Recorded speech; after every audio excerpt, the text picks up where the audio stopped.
போன வீடியோல நம்ம மவுண்ட் ரெய்னியர் பார்க்கணும்னா, டைம்டு ரிசர்வேஷன் பண்ணி தான் போகணும்னு சொல்லியிருந்தேன். டைம் ரிசர்வேஷன் பண்ணி டிக்கெட் எடுத்துட்டு இப்ப மவுண்ட் ரெய்னியர் பார்க்க தாங்க போய்க்கிட்டு இருக்கோம். ஸோ அந்த செக் போஸ்ட்லேருந்து நம்ம மவுண்ட் ரெய்னியர் மேல போய் பார்க்கணும்னா, அதுக்கு டைமிங் பார்த்தீங்கன்னா 1 டூ 1 1/2 மணி நேரம் டிராவல் பண்ணணுங்க. ஸோ இந்த டிராவல் பண்ற டைம்ல நம்ம வெளிய நேச்சுரல் சீனரீஸ பார்த்தாவே போதுங்க. நமக்கு டைம் போறதே தெரியாதுங்க. ஸோ ஒவ்வொரு இடத்துலயும் பார்த்தீங்கன்னா, வியூ பாயிண்ட்ன்னு இருக்கு. அங்கங்க வந்து மக்கள் நின்னு அந்த வியூ பாயிண்ட்ட பார்த்துட்டே தான் இருக்காங்க. ஸோ நாங்க ஃபர்ஸ்ட் ஸ்டாப் பண்ணது பார்த்தீங்கன்னா, ரிஃப்ளெக்ஷன் லேக்ல தான் வந்து ஃபர்ஸ்ட் ஸ்டாப் பண்ணோம். அந்த லேக் என்ன ஸ்பெஷல்னு பார்த்தீங்கன்னா, மவுண்ட் ரெய்னியரோட ரிஃப்ளெக்ஷன் வந்து அந்த லேக்ல அழகா தெரியும்.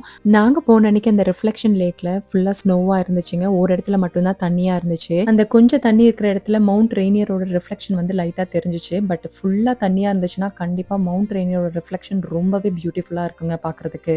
ஸோ இந்த பியூட்டிஃபுல் சீனரி உங்களுக்கு பிடிச்சிருக்கும்னு நம்புறேன். இந்த மாதிரி இன்ட்ரெஸ்டிங் வீடியோஸ்க்கு நம்ம வாஷிங்டன் தமிழச்சி சேனலை சப்ஸ்கிரைப் பண்ணி சப்போர்ட் பண்ணுங்க. நன்றி, வணக்கம்.